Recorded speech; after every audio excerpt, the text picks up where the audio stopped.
Afternoon, everybody. My name's Brad Kelly from the School of Theology and Christian Ministry here at PLNU, and it's a joy and a privilege for me to introduce our speaker for this plenary session, and my good friend, Dr. M. Daniel Carroll. Dr. Carroll is a professor of Old Testament at Wheaton, and has a PhD in Old Testament from the University of Sheffield. He is half Guatemalan and spent a good number of years in his teaching career, teaching at the seminary level in Guatemala prior to coming to the United States. And a good deal of his work revolves around exploring the relevance of biblical texts for the challenges of poverty and war and politics and immigration. He's published a number of things, all of them good, but notably several of them dealing with the connections between the biblical texts and realities of immigration, diaspora, and ethics, and things along those lines. So it's a great privilege to have him here as part of these conversations that we're having over the course of these days. If you notice in your program there, this session goes until 4 o'clock, so Dr. Carroll will speak for a little bit, and then we should have a time for Q&A and conversation a little bit before the session is up. And you may also have noticed in your program that the title of his talk is Stories That Resonate, the Bible and Migration. So would you join me and let's welcome Dr. Carroll this afternoon. Good afternoon. Hombre, buenas tardes. ¿Hay latinos aquí o no? ¿Sí? ¿Algunos? Bueno, paisanos. Buenas tardes. I hope you all can hear me in the back and everything. So let me tell you about myself and how I got into this, and then I'm supposed to read this paper, so I'll do that. And then we'll have time for questions. As Dr. Kelly, I can't call you Brad in front of the students, can I? Was telling you, I'm half Guatemalan, which is odd. If you know anything about Guatemalans, they're very short. My mother was Guatemalan, my father was an American. And my older brother is 5'6". So there's some kind of genetic mistake here somewhere. But I was raised in Houston and raised bilingual, so I've been speaking Spanish since I could talk. And so estoy muy cómodo en el español. And so we would go to Guatemala every summer and spend time there. And sometimes the whole summer. Sometimes we drive from Houston to Guatemala. It's a 4-day trip. And then my grandmother would always come up, La Abuelita, would come up and spend a few months with us. And then I taught there for about 15 years before coming back to the U.S. But during that time, being raised with an immigrant mother, we never talked about it. It was just kind of what it was. We did birthdays with piñatas and Nochebuena. If you know anything about Latins, you celebrate the big meal on Christmas Eve, Nochebuena. We do all that, but I never processed it. And so when we would go to midnight mass at Nuestra Señora de Guadalupe in the Mexican part of town in Houston and all these kind of things. But it's when I came back to the U.S. Now with a family and to teach. And at the beginning, so maybe this is part of my story that might be interesting. When I come back to the U.S., I had an experience I'd never had before. For the first time in my life, I met Latinos who didn't speak Spanish. I'd never met people like that before. I'd always been around Spanish speakers.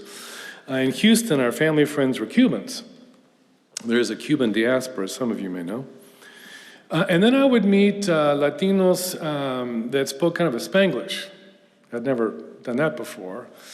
And then I would speak Spanish to them, and of course, they don't expect that to come out of this mouth. It was always very awkward. But I would go back to Guatemala every summer, because I needed it to get out of Gringolandia, as we would say. But what happened was, as the immigration thing was getting hotter in this country, and I would have conversations, I began to realize that when I would have Christians talking about immigration, they wouldn't talk about it in a Christian kind of way.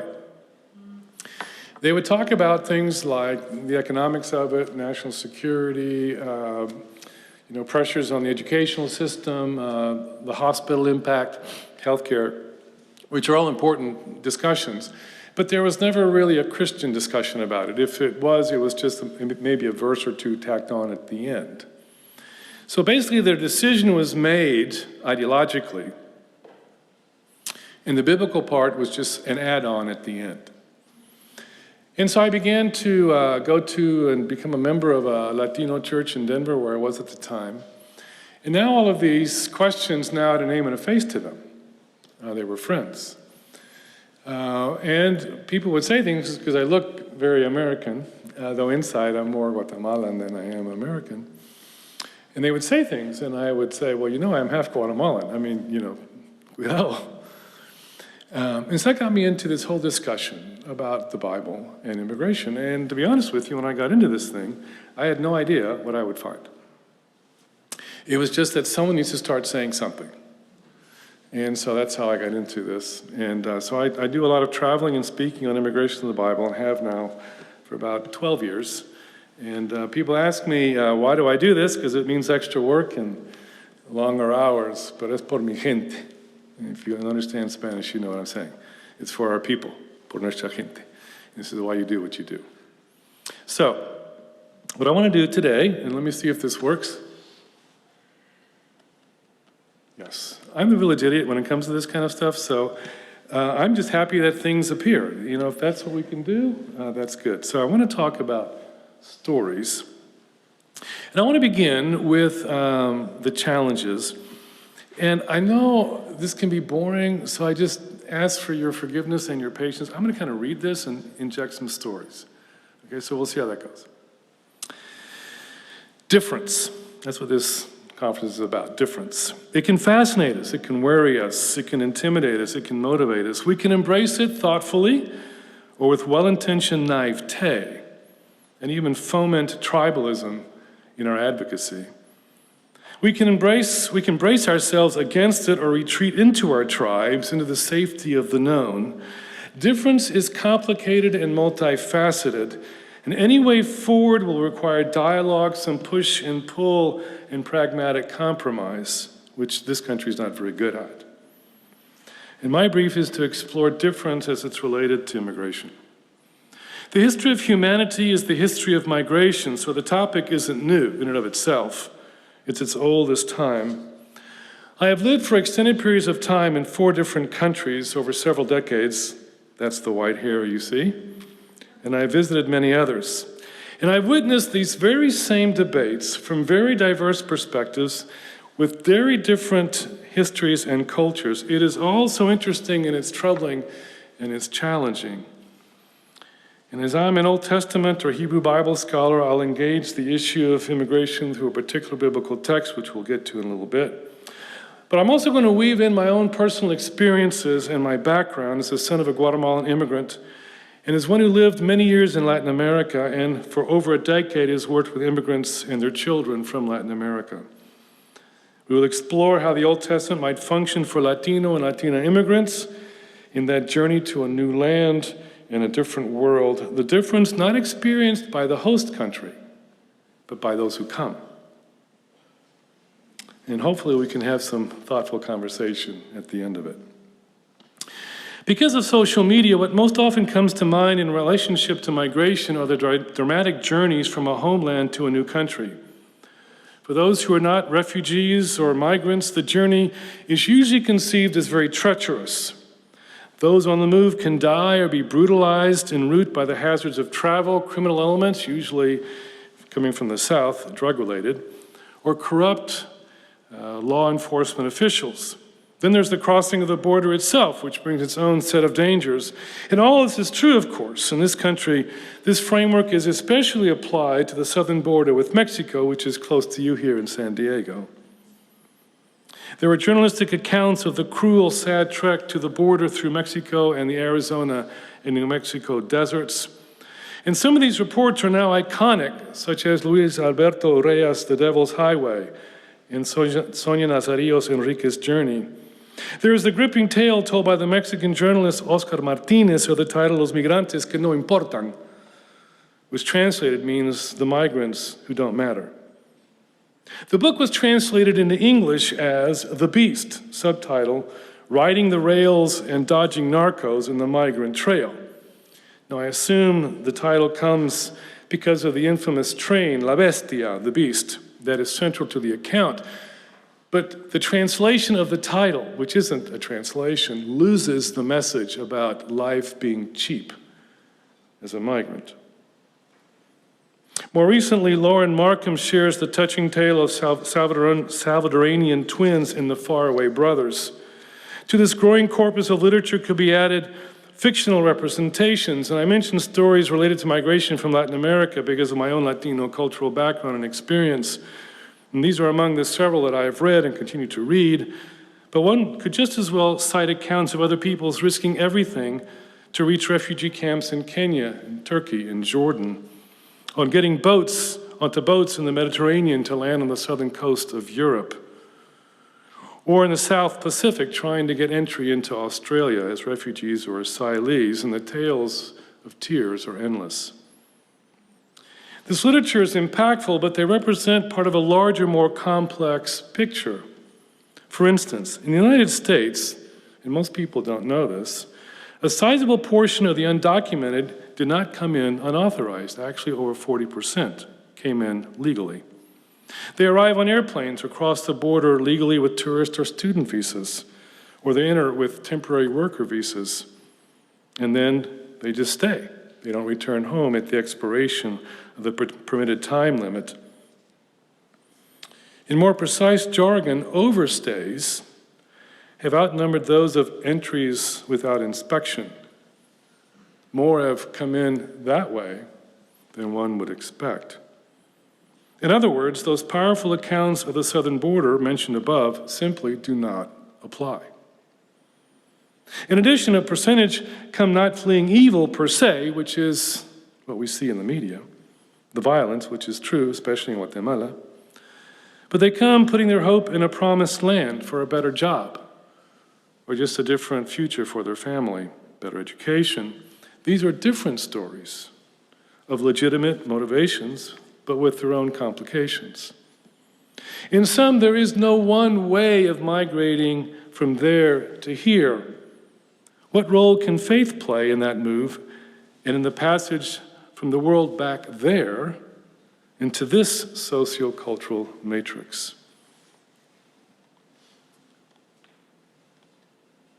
The turn of the Bible. Increasingly, religion is recognized as a fundamental component of the migration experience. Migration and diaspora studies are moving past an exclusive secular mindset, which we often see in the media, to appreciate that to ignore religion is to misunderstand the life of the displaced in their homeland, on their journey, and once they arrive here. Religion matters in the move across the border. No matter how they come, Latin American immigrants can have stories of profound religious experiences in their migration. Roman Catholics can tell of protection by La Virgencita, that is La Virgen de Guadalupe, or Santuribo Romo González, a martyred priest from a small town in Jalisco who's believed to help immigrants. Protestants won't talk about the Virgin or a saint, but in my experience, they speak of God's guidance, His provision, His protection. There are also ministries along the southern border that extend Christian witness to migrants in their journey through the borderlands, such as Humane Borders, No More Deaths, the Scalabrini shelters, among others.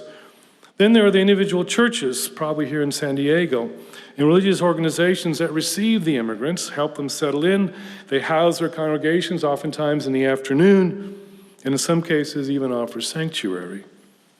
Religion, therefore, accompanies the migration process at multiple junctures. The same phenomena are evident among those of other faiths in different parts of the world. These lived stories ground the faith of these people as individuals, as families, and as communities. And though the stories recount particular personal incidents, nonetheless they are common experiences of urgent need, deep trauma, and sincere belief that allow for a collective identity and purpose beyond the shared language and cultural traits of Latin America. Religious stories matter, you see. The challenge and the quandary is to figure out how much of the stories, and which ones, that they must remember, and how to communicate these within one's own family and in one's own religious settings to peers, the next generation, which we'll get to in a moment, in the broader public. The Bible can be an amazing asset for Christians and others in the immigration discussion. Because so much of it reflects migration realities and was produced by people marked by migration. Yet most Bible readers are totally unaware of this fact. As I travel to speak on the Bible and immigration in churches, denominational gatherings, universities, and seminaries in different parts of the country, I always get the same response, and it's one of surprise. Majority culture and non-immigrant groups inevitably will say, wow, we didn't know that was in the Bible. Well, it really is. When I've been with Latino congregations or groups, the response is, wow, no sabíamos que eso estaba en la Biblia. But as I tell the stories entre mi gente, among my people, there are the added dimensions of silence, stunned silence, laughter, and tears. There is the additional surprise. Esas son nuestras historias. Estamos en la Biblia misma. Ahí estamos nosotros. These are our stories. And we're in the Bible. There is now the potential for a new awareness of the relevance of the scriptures and of God's accompanying them in the migration process. In this resonance, the Bible brings together immigrants from all over Latin America, from all these different countries. Its stories can nurture, through these commonalities, a community of shared migration faith. En la dispersión, el texto es patria. In the dispersion, the text is our country. I've learned many things in these encounters with Latino family, because I've had actually a cousin come undocumented, friends, churchgoers, and acquaintances that now stretch over a decade, but two stand out in relationship to our topic: the power of the biblical text and of good storytelling, and most of us are very bad at telling stories. We kind of leave it for the kids. When I'm teaching my classes, I tell them we need to learn how to tell stories again, right? We need, to know when the text is angry and when we need to speak in a whisper. These were read aloud, and we've reduced that to children time in our services. And we lose the power of the text. And I learned, too, that different audiences process the migration material differently. First, regarding the power of the biblical text. Some of you here may know the work of the Old Testament scholar Walter Brueggemann. He, more than any other, has attended to the language of Scripture, especially the Hebrew Bible, and how it can function to expose and critique the dehumanizing social imaginaries that we inhabit and too often embrace. The biblical text also offers a vision of a way forward toward a new tomorrow, even as it admonishes us and depicts a faithful and authentic living in this in-between time. The exile with its attendant migration connections has been a major theme of his work. Relating the dynamic of literature to the moral formation of the reader and to the broader public is not unique to biblical scholars, though.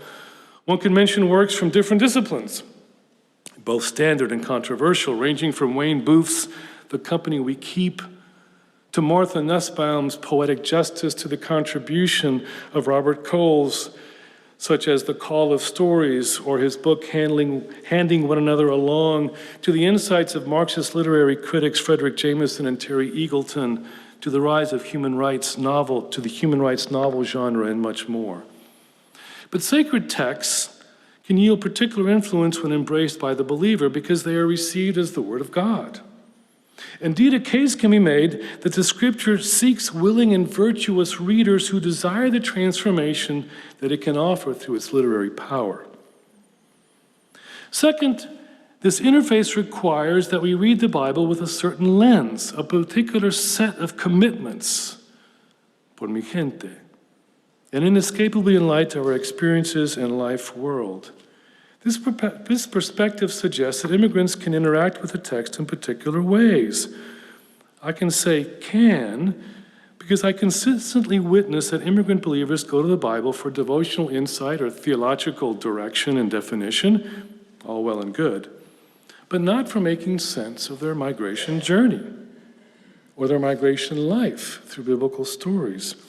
Sometimes the messiness of the journey and integration process finds its most natural and embraced expression in our songs. In the Mexican corridos, or the ballads of the Guatemalans Ricardo Arjona, El Mojado, the wetback, and Gaby Moreno, Fronteras, Borders, or the Nicaraguan Luis Enrique, Autobiografía, autobiography. This fact sets up that nebulous and tricky relationship between the scholar and the migrant reader. How to open up the Bible without imposing, however well-intentioned, one's own existential and socio-political agenda on the migrants with whom we come in contact and for whom we advocate. That's the question. Others have dealt eloquently with the challenge of the scholar-vulnerable person relationship. So I will not, but I want to make a couple of brief additional observations before getting to my chosen text. To begin with, if the Hebrew Bible is comprised largely of migrant realities, which I think it is, composed by migrants and their descendants, then we could start to appreciate the migrant perspective as canonical.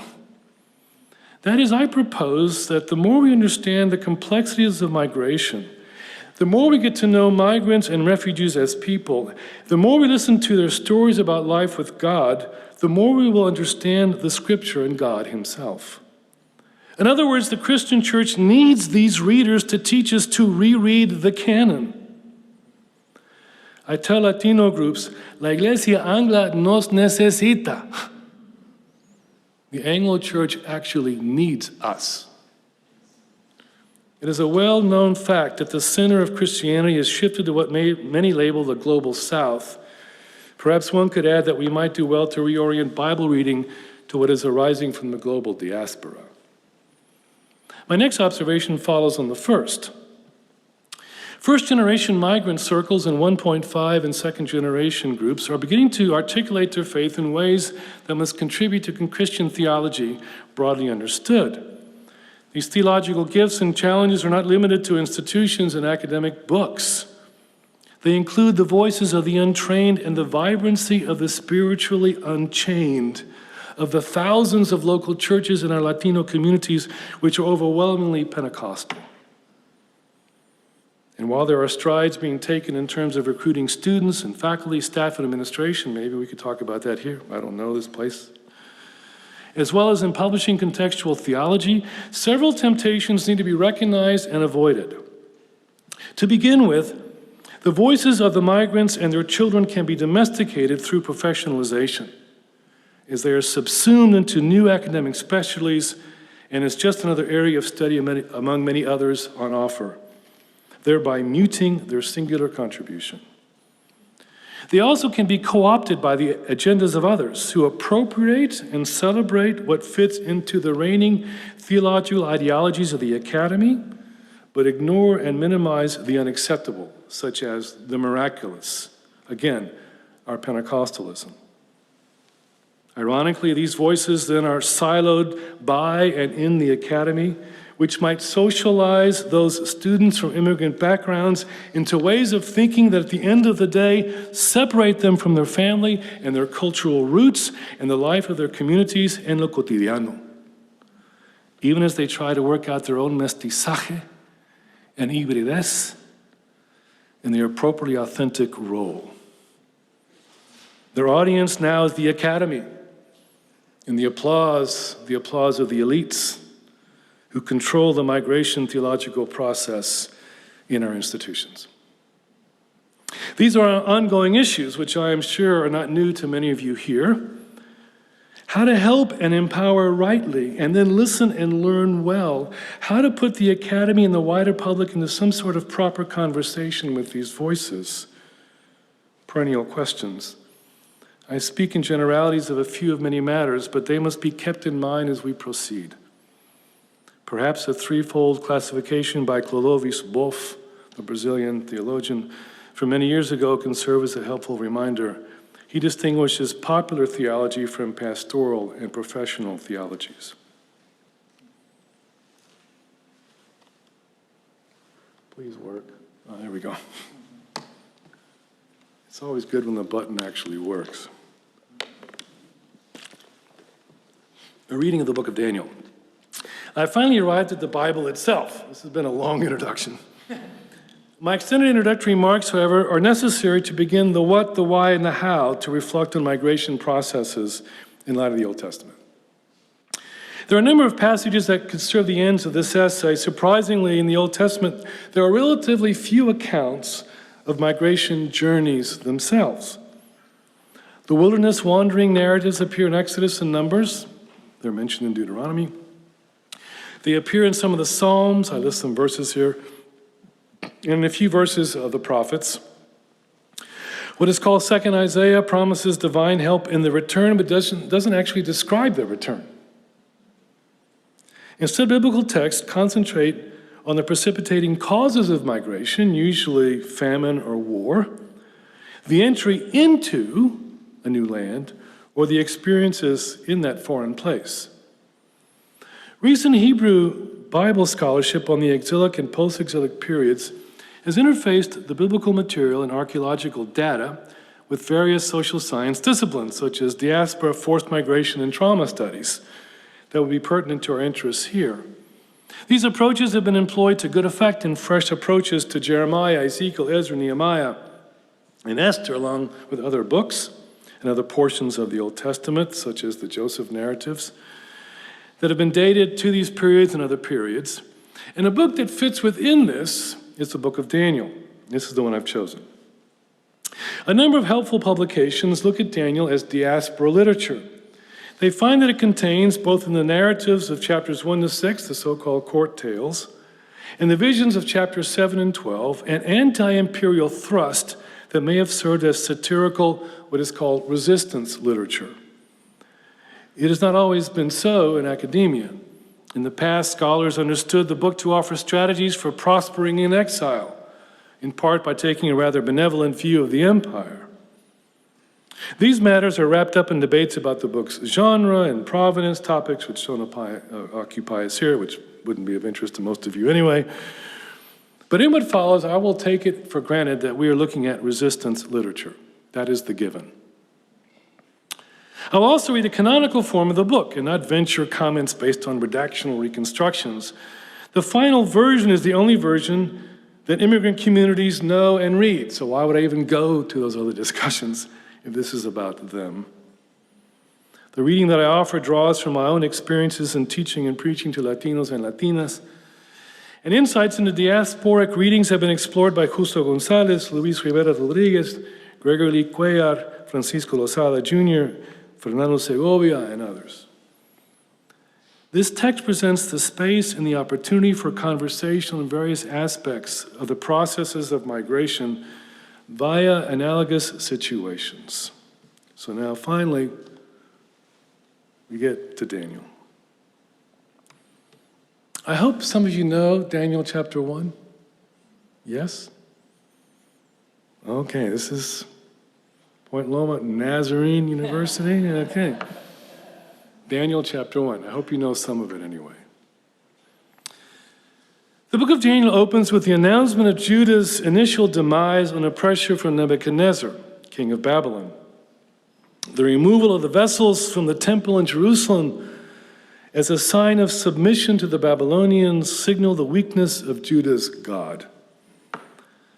Their placement in the house of Marduk, the patron deity of Babylonia, and head of the pantheon of its gods, would have been shocking and crushing to those deportees who had been taken away at the time. These are the first couple of verses of the book. Within the thought world of the ancient Near East, all of this would have communicated that Yahweh, the God of Judah, was powerless before the empire. The four young men of this account, Daniel and his three friends, were from well-heeled families of Judah's nobility. They were educated. They were literate at a time when very few could read, and they probably spoke several languages. But now these sharp minds were being retrained for service to the empire. To learn Chaldean literature also meant exposure to and indoctrination into Babylonian religion, as many of the texts that they would study would have been religious in nature. The work of interpreting visions and dreams also at that time was inseparable from religion. The imperial renaming marked them as the property of the regime. In the ancient world, if I name you, I own you. But this too had religious undertones. The theophoric names identifying Daniel, Hananiah, Mishael, and Azariah as Jews, those were those Jewish names, belonging to Yahweh, now were erased and replaced with Babylonian names. Belteshazzar, Shadrach, Meshach, and Abednego, which are related to the names of Babylonian deities. These first verses establish the situation of this group of young diaspora Jews. Everything that they had been taken away. Their homeland, their socioeconomic status, their wealth, it's all gone. Even their names. Their religion, so foundational to their identity, was being submerged and negated. Everything to assimilate them, as it were, was being put into place for service to their conquerors. In a few years, they most assuredly would lose family and friends in the war, in the Babylonian sacking of Jerusalem, and the terrible destruction of their country. It was the end of the world as they knew it. These 4 young men had traveled hundreds of miles on foot as protected prisoners, but they were political booty for the crown nonetheless. What words would capture their feelings? Humiliation? Deep indignity? Was there anger and resentment as well? A desire for revenge to strike back at their captors? Just read Psalm 137 and you'll get a sense of the anger of some of those who were deported. What were they feeling in all of this? The first counter initiative is taken by Daniel in response to the daily rations that the 4 friends received from the king. He found the food defiling, it says. Now we debate what exactly was the defiling trigger, we're not sure. But put this act into the broader scope of the chapter, which is laced with religious subordination. Everything that they can do to squash these young men and reprogram them for the empire in the name of the gods of Babylon. Taking the food would have conveyed yet more dependence on the court, and ultimately then to the king and the empire and the gods. Some commentators look at Daniel's refusal as an instance of resistance, one that is low level and not threatening. But Daniel's refusal to eat the food and the proposal to eat their own food is not really what James C. Scott, the sociologist, would call hidden transcript, because he's very upfront about what he's doing. But is this resistance, and if so, how? When I have spoken to Hispanic audiences, they resonate wholeheartedly with this issue of food. Food is a deep cultural marker.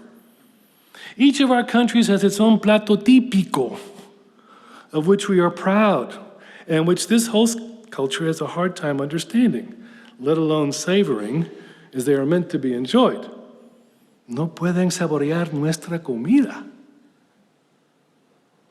As I name examples from our cultures with the appropriate hand gestures, which you've got to do when you talk in Spanish, people laugh and they start clapping. Because food is our safe space. Food is our shared space. And to give that up somehow is cultural betrayal. Let me give you an example. Off script. When I was at my previous employer, I would take students to Guatemala about every other year. And in Guatemala, we eat black beans all the time.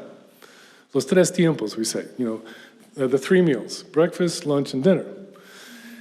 And I would always take a group of Americans and I would say, we eat a lot of beans. We do, black beans, frijol parado, which is the whole bean. We do arroz con frijol, beans and rice. We do sopa de frijol, bean soup. We do frijol volteado. And the frijol volteado is you mash it up and you flip it and you're frying it. That's why it's volteado. It comes out looking like a meatloaf. And then you slice it because it's kind of hard. And then you put white goat cheese, dried goat cheese, and salsa. And I would tell my students, I'd say this, when you eat beans do things. So, you know what? You need to kind of get in training for this, Now, I don't know what you have in San Diego, but this is in Denver. They would go, oh, we go to Chipotle, we go to Qdoba's. And I'd go, okay. So they would arrive on a Saturday night. I'd already be there. It was always Wednesday morning. It was like clockwork. Wednesday morning, they'd come, to breakfast, because things had started to happen. And they would say, oh, Dr. Carroll, for the love of God, can we go to McDonald's? The food. Do you hear Daniel? And even in Latin homes, Latino homes, where the Spanish language is no longer spoken or spoken well, the two things that remain as identity features are the Latino sense of family and the food. Daniel could say, you have taken away everything I own. You've changed my name. You've trained me for your benefit, but we have our faith and we have our food. We are still Jews. A Latino or Latina could echo these words in this country with, you may have power and money and prestige that we don't. And maybe you can't pronounce my name. So you just ignore it by saying, hey, you. Or maybe you anglicize it. You say Joe instead of Jose. You say Orbi instead of Orbe. You may exploit my work, but yo sigo siendo Chapin. I'm still a Guatemalan. Another lesson springs from the statement of that these four foreigners are smart. In fact, they're the best of the entire lot. Better than a native born, chosen for the very same training. Within migrant communities, a pervasive sense of inferiority dampens the spirit. It is reinforced all around them in the shopping malls because they cannot afford to buy the same things. They can just look at the shopping windows, or they're relegated to cleaning the stores.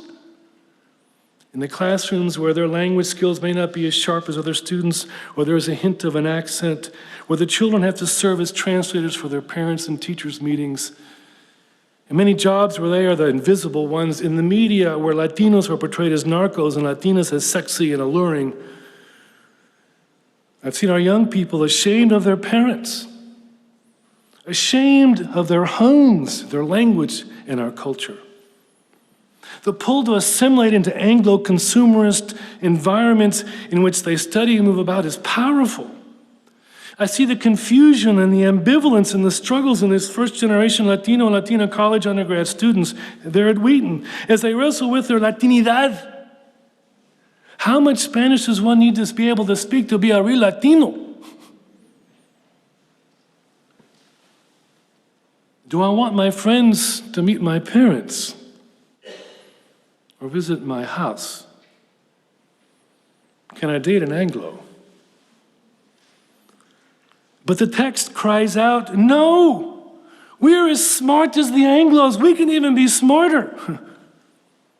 I tell parents that we do not have to be ashamed and we are not inferior, and we need to get our children and our young people to believe this too. Even if we train them in wisdom, or even as we train them in wisdom and integrity. You see, Daniel speaks to us. A migrant reading incorporates the resistance to the empire idea that scholars now write about, but that can play out differently than how those scholars might value and understand it. These academic readers may have not felt the humiliation and the frustration of their status and of their station and of their skin color, of their very being. So the natural move is to highlight the transcendent ideological element of resistance. To some degree, majority culture Christians can understand the need to resist the reigning culture to some degree, or in a few defined areas, and so you hear them talk about politics or the diet or recreation or hobbies or brands of clothes and the like. This would be why I believe that Brugman's works rightly gain a wide acceptance and hearing. But for migrants and their children, the scenes of Daniel chapter 1 are scenes that they live and scenes that they breathe.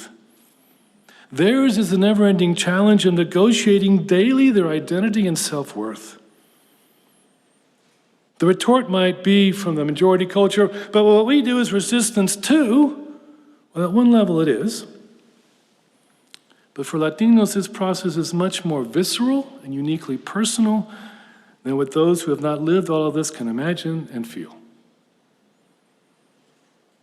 For migrants, the process of integration into the culture, an ongoing multi-generational process that began when they left home, is painful. It requires the constant negotiation of loss. The loss of language, our heart language. You know, American love songs in English don't do it. Es música latina. El movimiento del corazón. El son de Guatemala. The loss of our nonverbal communication, how we greet one another with a besito on the cheek, un abrazo entre hermanos. How we can be affectionate with our children, how we do friendship, how we romance our spouses. It's the negotiation of the loss of certain social graces, the loss of our sports teams, family dynamics such as the language of the home, respect for parents, and much more. I'll tell you a story. I was asked to speak at a seminary in a class on Latino preaching.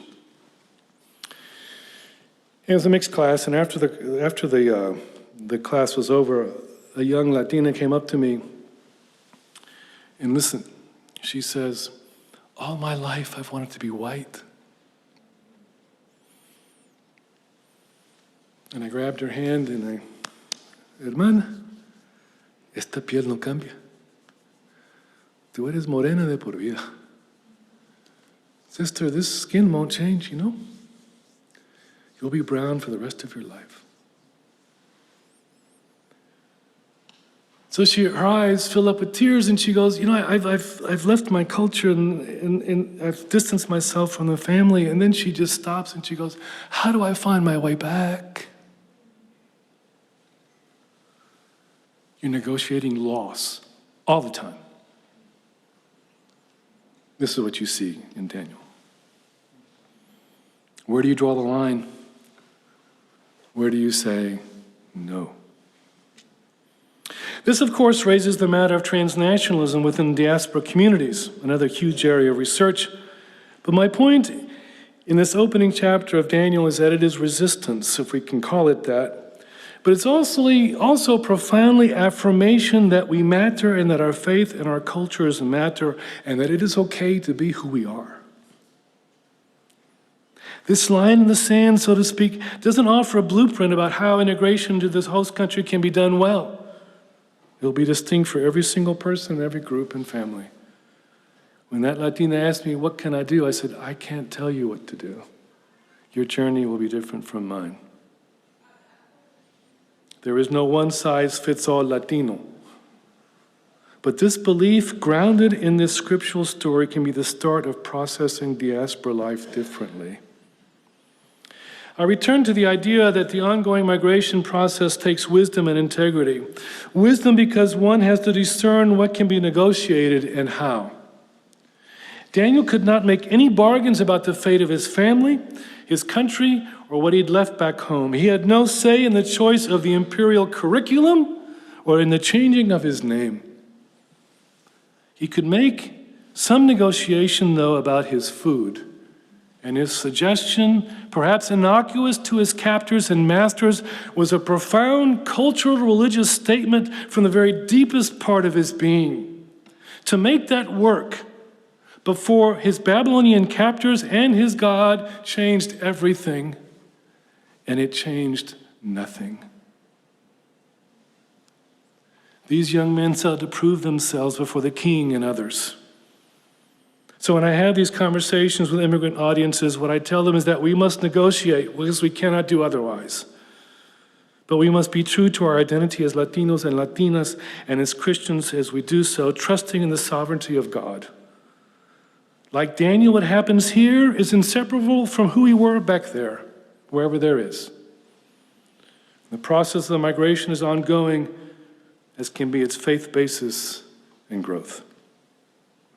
What we negotiate and how is a discussion we can have because of this text and around this text. What is ironic about our food in this country is that the majority culture is now absorbing it and enjoying it with some changes.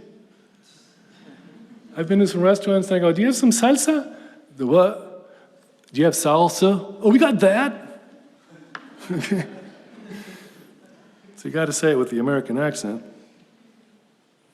In a wonderful collection of essays, the Argentine, Chilean, American author Ariel Dorfman has a delightful piece that ends with these lines. He describes a scene in a food market in North Carolina that caters to immigrants from Latin America. Let me quote the closing section of one of the essays. How many of them, and here he means the Latino shoppers, are threatened with concentration camps and deportations and families hunted apart? How many of these compatriots of ours are adrift and in danger of living on the borders of legality? I dare not ask.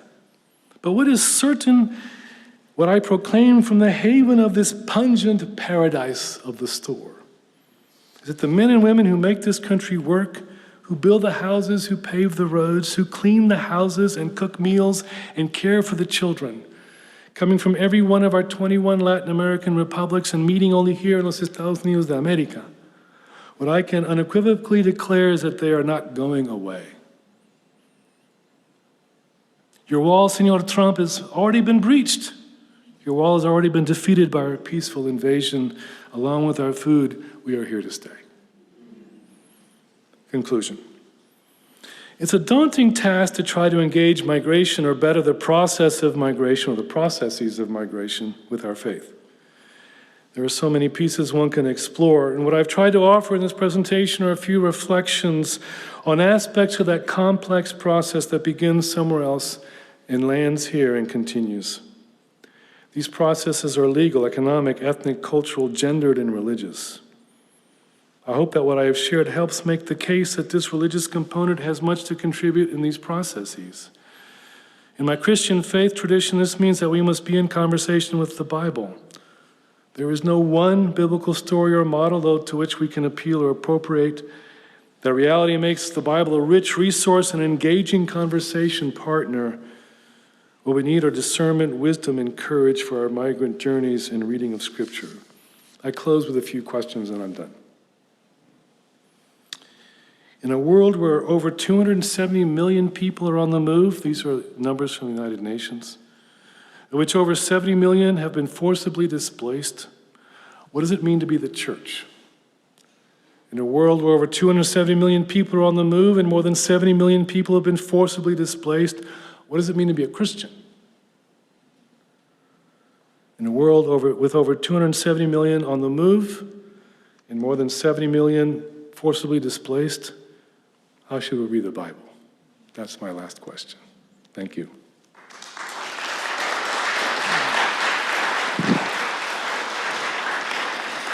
Thank you. Thank you so very, very much. We do have some minutes here available before snack time for some questions that you might have for Dr. Carroll, and I hope you do have some. So I'm going to ask if Dr. Powell, will you take that microphone? What we'd like you to do, if you would, is just raise your hand. We'll let Dr. Carroll will call on you, and we'll bring a microphone back so that we can make sure that not only everyone can hear, but we can also get it on the recording and all of that. So we have a few minutes for that. So if you'll raise your hand, we'll bring you a mic, and you can ask Dr. Carroll a question, and then we'll go from there. So we'll just need someone to start. That's always the hardest part. So if you'll raise your hand, we'll come to you. I see a hand way in the back. I'm going to get my post-lunch exercise here. We're actually awake. That's good. How about it? Thank you. Okay, so to preface, I agree with everything you're saying. Yeah. And you may have had this question before, but I'm interested in how you would answer it. Right.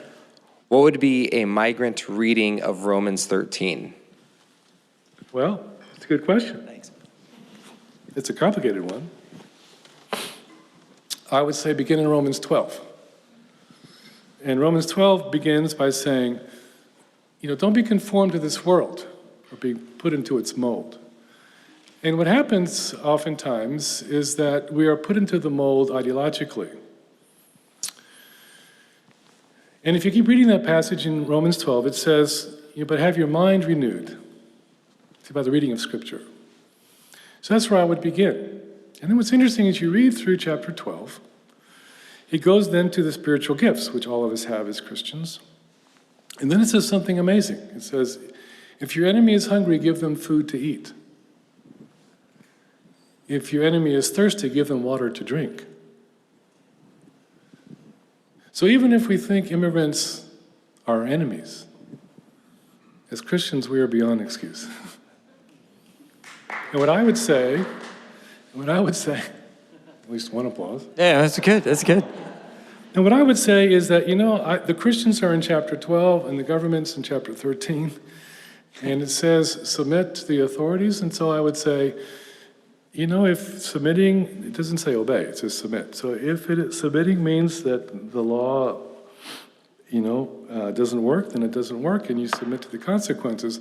The thing that I find, which is interesting, one of the beautiful things about this country is we change laws all the time. In everything. I mean, we have, school board elections. I mean, we're doing this all the time at every level of the country. And everybody knows, both parties admit this, that the immigration system just doesn't work. It's outdated, it's inefficient, it's unjust. Everyone admits that. But no one wants to talk about changing it, which is kind of the national pattern. So I think because there's so much political capital on either side, here's the thing, and I'll say this because this could go on forever, but the present administration has made things harder. And everyone knows that, whether you agree with that or not, they do. But the other part is that the Democrats are just screaming. They offer no policy alternatives. They're not really helping anything. And this has been going on now over several elections. This isn't the only one. I mean, there were over 2.5 million people deported under President Obama. We used to call him the deporter-in-chief. Now, it's worse under the present administration. But you see, this has been ongoing now for a long time. And what I find is that the immigrants are used for political footballs and rhetoric. And no one rolls up their sleeves and does the hard work of compromise and actually constructive work. That the immigrants keep being used for political gain. And some of us are just getting tired of it. Because no one does anything. They just scream at each other. Because they want to get into office. I mean, that's my gut. But hopefully I've answered some of the Romans 12 and 13. But great question. And it's a good question. You have to ask that question. Is there another?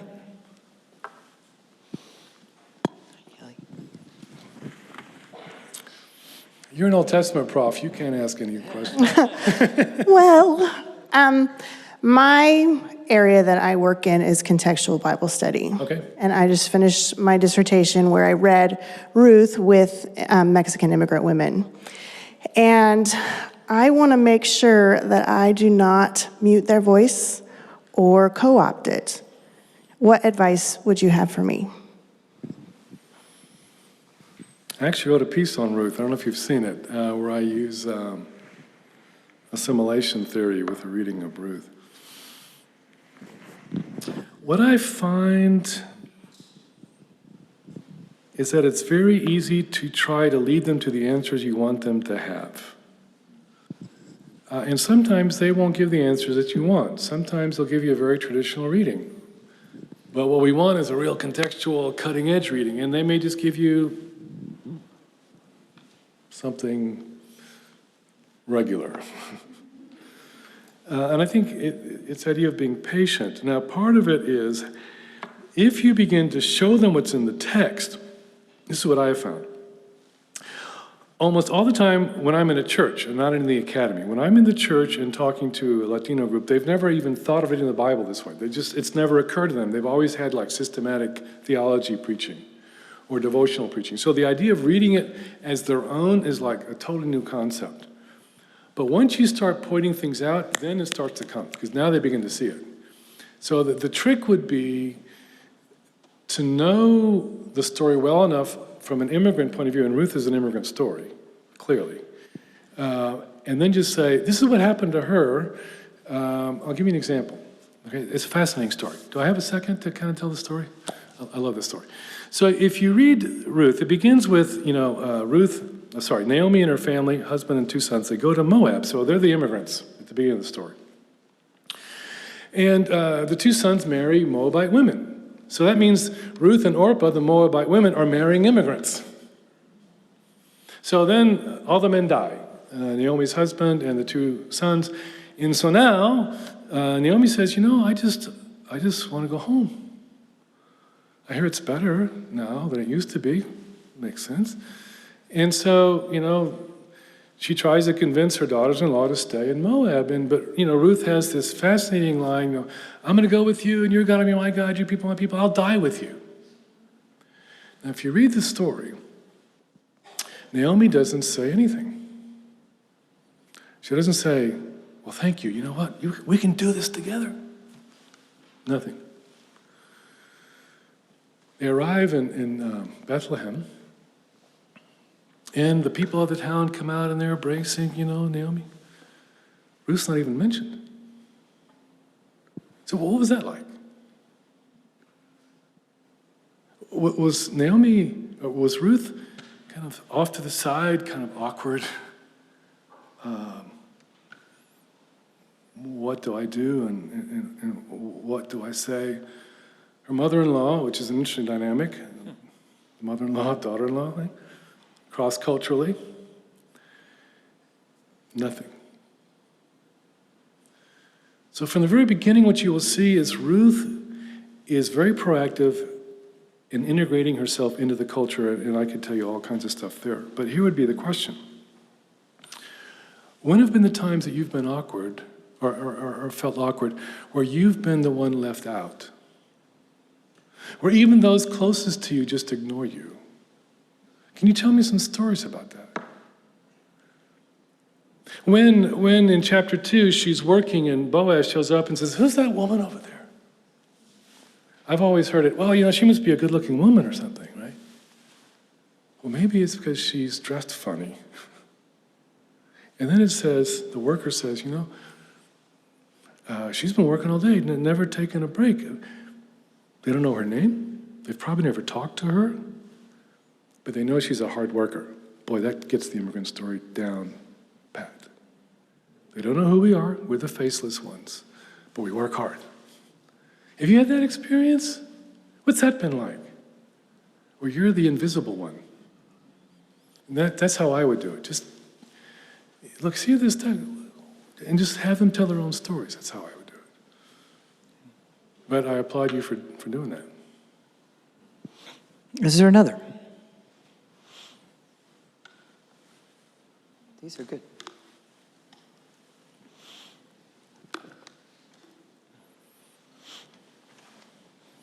See, Dr. Powell, my side, really all in over here. Does that have any kind of significance that no one's asking anything on your side? Clearly, it does. So you asked, how does that, I forget how you said those good questions at the end, I wrote them down, but how does it affect us being a Christian? How does it affect us as a church with the 270 million folks? So the question is, do you have suggestions on how the church can help lead in policy change?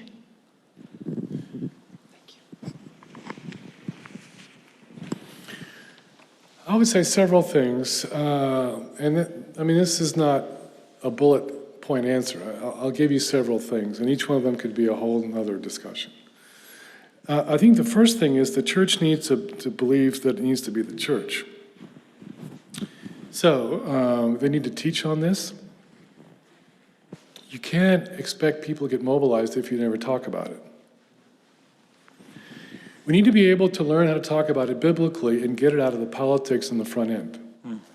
And people just can't seem to do that. This country is great at demonizing the other side, whatever side it is.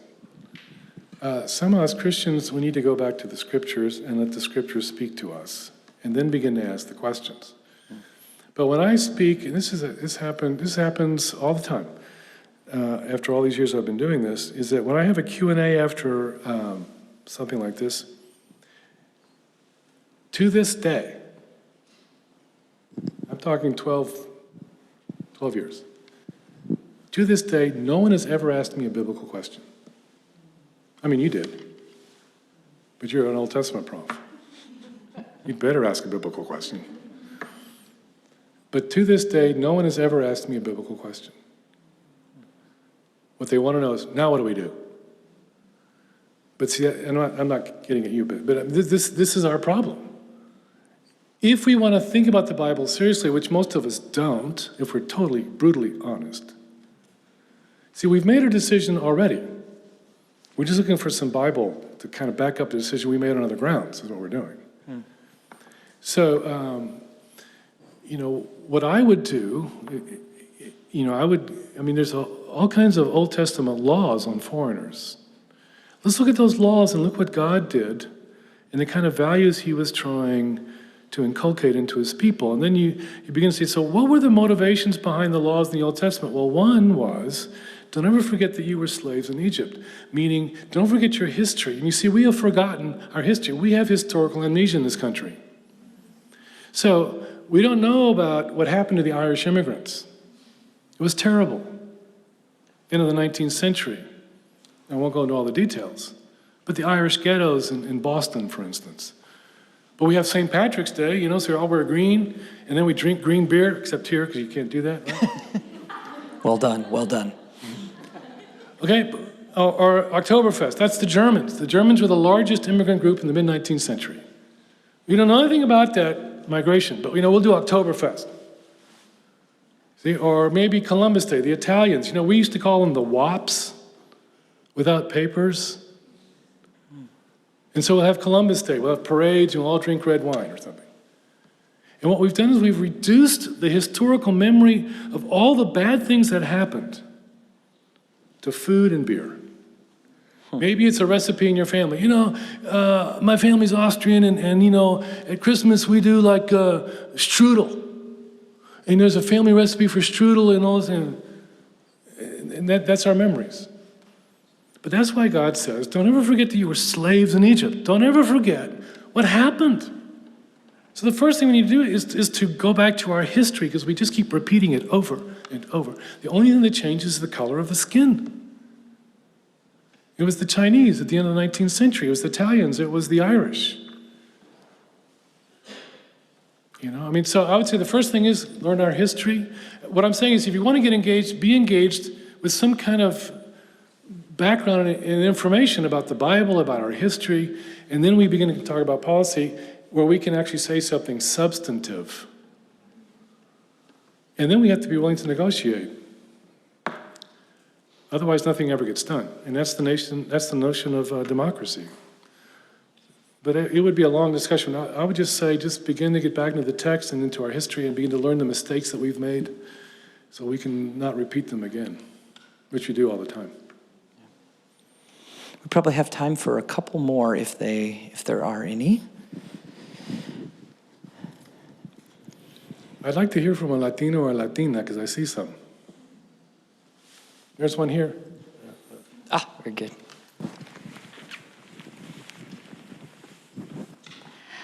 So my question is, as you're reclaiming your identity as a Latina or a Latino, and you operate and live in mostly like Anglo spaces, how do you learn, hold on, sorry, I had this in my head. How do you learn to become something other than just the agitator in the room? How do you speak, I guess, without being seen as the one who's divisive?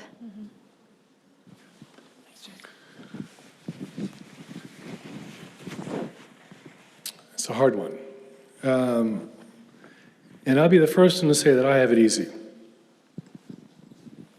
I'm 6'6". I look Anglo, and my first last name is Carroll. Okay? My second one is Rodas, and he didn't use my second last name. It's Rodas. So that's why, even in the books I have out there, I always put my second surname, because soy Chapín de corazón. It depends who you are and where you are. So I see myself as a half-breed. You know, at the end of the book of Ruth, this is interesting because when, I'm going to answer your question. At the end of the book of Ruth, where she's married Boaz, and there's a child. And the women of the town say to Naomi, you know, she loves you, Ruth loves you more than 7 sons. Naomi says nothing. But she takes the child. See, it's the children that are the bridge. It's those of you 1.5s, hijas de inmigrantes, you're the bridge.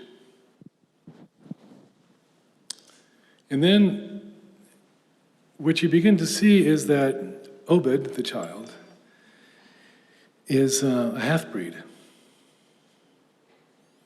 That's what I am. I'm a half-breed. And I don't have to go through with what my mother went through.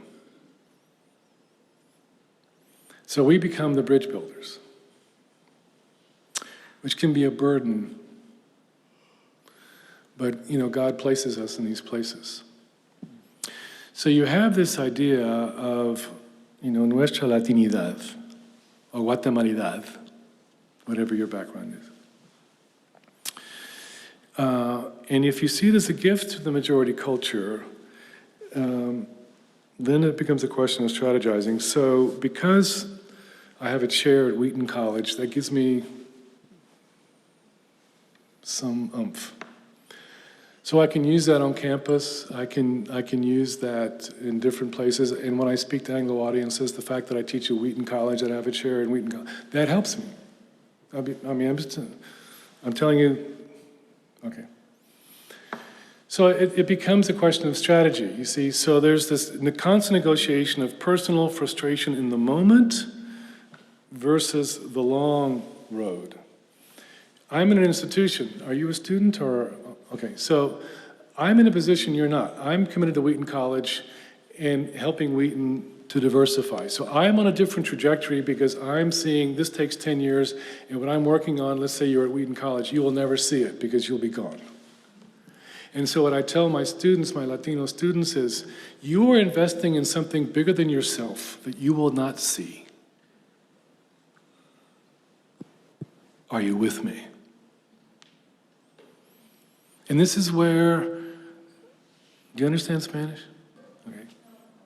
A little bit, okay. Okay.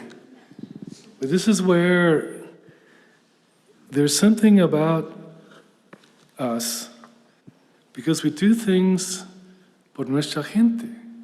We will take on the extra work for our people. And an Anglo doesn't get that. I'm being honest. Why do I take on extra committee work? Why do I travel to speak on immigration? I am tired. But es por mi gente. We do it for our people. You've got to have that in your gut. And then you need each other. And then you'll get the well-meaning white allies that can be a problem. They try, but sometimes it's like, oh, please. You don't get it. I appreciate it. Sorry. It's my wife. But that's been my answer. Por nuestra gente. That's why we do it. Adelante, hermano. It was so good, I forgot I was supposed to be doing something. I was just listening. Yeah, probably have time for maybe one more, if there is one. There's one in the back. You got one, Dr. Powell. Congratulations. So for my question, I was wondering, as a Latino, how do you open up like the hard conversations with people that don't want to hear it? Oof.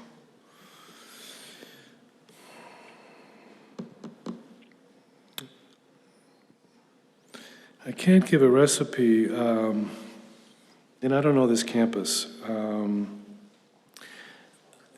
I would think that there are more Latinos here because you're in San Diego than other parts of the country, but that's what's going to happen. I would say don't be surprised. And I would take you to a biblical narrative. If you read the book of Exodus, the first chapter, you will realize that it tells us that the Egyptians were afraid. If you read the text, they were afraid of the numbers. And it says they were afraid that the Israelites, the young men, would rise up against them. To put it into modern jargon, they were concerned with national security. It's a very human response. And then they try to control the population. They start trying to kill off the young boys. And then what they do, which makes no economic sense at all, the Israelites are building Egyptian buildings, and if you read the narrative, they actually make it harder for them to make bricks, which makes no sense, economic sense. I mean, it's like in this country, we need Latino labor, so we're going to make it as hard as we can for them to work. I mean, it makes no sense economically, but we do it. So what I'm seeing is don't ever be surprised. This is an ancient narrative. People are people. And I've been, in the last year, I've been in Argentina, I've been in Guatemala, I've been in France, I've been in the UK, and I've been in Australia, and I've been in Spain. I'm hearing the very same conversation in every country. Because these are human reactions to the foreigner. It's just like, oh my gosh, they're everywhere. I mean, that's what, I'm hearing it. So the first thing I would say is don't ever be surprised. On the other hand, this is the issue of negotiation, right? So, and it's going to be a different dance for you than it was for me or is for me. I mean, how do you negotiate between what you conceive as your core identity as a Latino with the majority culture? I mean, that's going to be a dance that only you can negotiate. And what you will find is that some who don't listen, they're not angry, they're just ignorant. They have no other way of processing. So you have to be patient, or sometimes you just have to walk away. But there will be some that'll just say, ¿Cuál es tu nombre? What's your name? What is it? Corey? So they say, Corey, tell me, what do you guys eat at home? Or what? And then you can have those conversations. But that's why you might need some friends, Latino friends, to survive. What I see is, because of the pressure, and again, this is different for everybody, so forgive me, is that some will try to deny who they are. And that's very normal, that's very natural. But that's going to have to be your decision. How much do you keep? Sometimes it's the parents. I talk to Latinos and students, and they will say, I'm from a Puerto Rican background, and my parents wanted me to totally assimilate, so they refused to speak Spanish at home, and so some are descendants or in families they're from El Salvador, and so, it's a very different experience for every one of you. So I can't give you a formula, but it's a personal journey, and that's all I can tell you, and I'm sorry. Good. Well, I think, is it a question? Or she's going to announcements and stuff. Wow. Okay, so if you don't mind, Myra, before we do that, could you join me in thanking Dr. Carroll again for the presentation this afternoon? And then Myra, who I don't know if we said this yet or not, but is sort of like responsible for everything that's happening here in amazing ways. So thank you for that and the gift of that to us. You've got some announcements about what's coming next? Yes, I personally want to thank you. This has really touched me as a Latina whose parents are from Mexico. And so I totally understand that 1.5 and how hard it can be here, especially at Point Loma. I see you students, and it's gotten so much better. I am a double grad, and even when my husband came here, I think he was like one of 3 African-American males, and so it's been really neat to kind of see some of that shift that's going on, and we need these conversations, and we need to make sure that that we are loving on those that look different than us and trying to understand them, but also understanding that sometimes it's a lot of pressure. So it's okay, like you said, it can be a natural response to not want to share, and you have to be respectful and be kind and be loving. So, announcements. As some of you may have noticed, our meal cards didn't work. I don't know what to tell you except human error. So if you have a meal card, I will trade you out for paper meal passes for dinner. So you can find me in the back. Also, there are wonderful snacks outside. They are for you. So enjoy them and mingle and talk. Continue the conversation. Like we mentioned before, journal. You can walk. You can start thinking about what you've learned. The next thing on the agenda are the concurrents. So if you have questions on locations, you can ask me, and I will point you to that, or you can look at the map, or even ask some of these Point Loma students to kind of know their way around. And then we will be back here, just kidding, dinner. Dinner will be inside the cafeteria, same thing inside Cunningham, and then back here for a film, Fully Human. So, yeah. Oh, yes, we have books. So Dr. Daniel's books are outside for sale, as well as Lisa Sharon Harper and some of the other speakers. Some of you came from the session with Andrea. So we also have her books on sale. So join us at the table outside. Great.